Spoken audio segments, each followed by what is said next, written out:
Fortress Annie stands on the brink of destruction. An army of thousands of soldiers, led by Taizong, emperor of the mighty Tang Empire, who is called the God of War. Defending the fortress are only 5,000 men, but these few are about to achieve something incredible. Taizong has already defeated much of the kingdom of Gogoro, forcing General Yan to make a desperate stand with 15,000 men at Mount Jupel. Among his troops is Samuel, a young soldier, fighting alongside his brother. Initially, Yan's forces gain the upper hand, but a hidden legion of Taizong's army flanks them. Trapped and outnumbered, Yan orders a retreat. Timil's brother is killed while delivering the order, and Samuel is forced to carry his body back to safety. Broken, Samuel grieves as Yan orders him to abandon his brother's corpse and focus on the war. Meanwhile, Taizong captures a clairvoyant priestess of Gogoro. She possesses a holy bow rumored to be impossible for anyone to wield. Taizong tries to draw the bow but fails and demands to know what lies next in his path. His generals inform him that their next target is the rebellious fortress of Annie, commanded by Yan. A man branded a traitor for refusing to aid Yan at Mount Jupel. In response, Yan orders Samuel to infiltrate Annie and assassinate Yan. Samuel hesitates, fearing that without Yan, Annie will fall easily to Taizong. But Yan declares, "Let them fall. If they follow Yan, they are traitors too." Determined, Samuel sets off for Annie. On the way, he encounters two lost Kogoro soldiers who offer to join his mission. They soon stumble upon two men struggling with a donkey cart stuck in the mud. After helping them, Samuel asks for directions to Commander Yang, only to discover that one of the men is Yan himself. The two soldiers foolishly attack,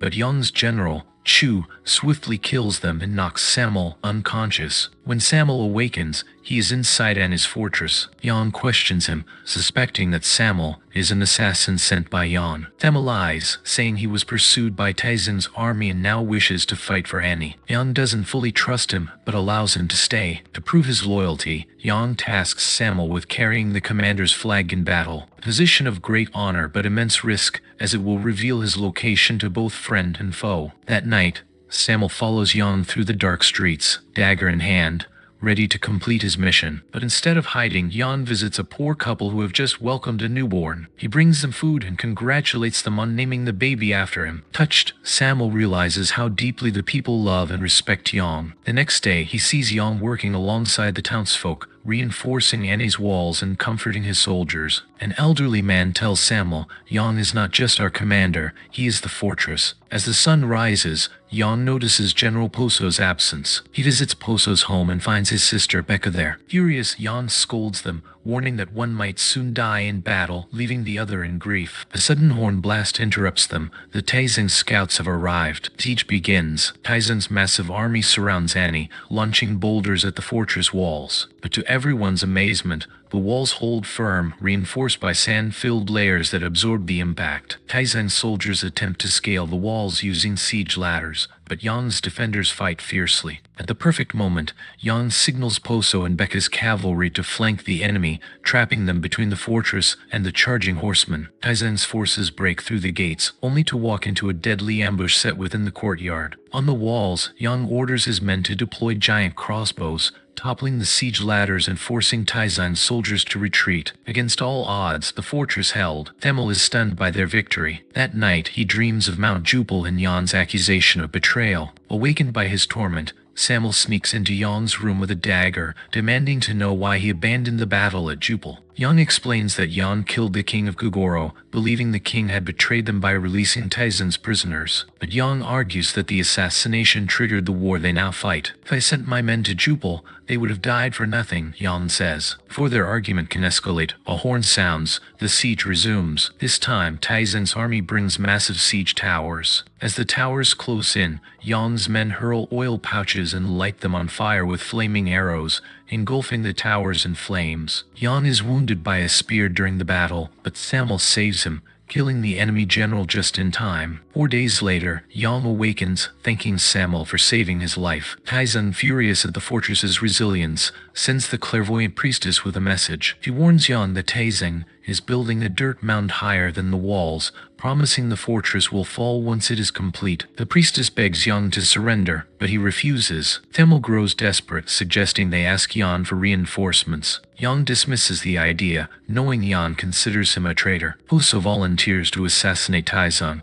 despite despite the suicide mission. Becca begs him not to go, but Poso insists it is their only chance. Tragically, Poso and his team walk into a trap, betrayed by a spy within Annie. Mortally wounded, Poso returns to the fortress and reveals the traitor's identity. The clairvoyant priestess. She confesses, insisting that surrender is the only way to survive. Enraged, Samuel slits her throat, declaring Fortress Annie will never fall. Devastated by Poso's death, Becca rides alone into Taizen's camp and wounds him with a single arrow before being killed. Grieving, Samuel travels to the capital to plead with Jan for reinforcements, but Jan remains indifferent. Let Fortress Annie fall, he says. Back at the Fortress Annie, Jan observes children playing in the sand and devises a bold plan. He asks the miners to dig a tunnel beneath Taizen's mound, intending to collapse it. The miners warn that recent rain has soaked the supports, making it impossible to burn them. They will have to cut through the columns manually, knowing they may not survive. As Taizen's forces prepare to storm the fortress, the miners complete their work. The mound collapses, crushing hundreds of soldiers. Jan leads his troops to seize the rubble, forcing Taizen to launch a final, desperate assault. The fighting lasts for days until the defenders run out of ammunition. Jan realizes their only hope is to kill Taizen. He retrieves the holy bow, but like Taizen, he struggles to draw it. In the heat of battle, with his soldiers falling around him, Jan gathers every ounce of strength and releases the arrow. It soars across the battlefield and strikes Taizen in the eye, knocking him from his horse. At that moment, Samuel returns with reinforcements, driving Taizen's army into retreat. The war is over. Taizen, mortally wounded,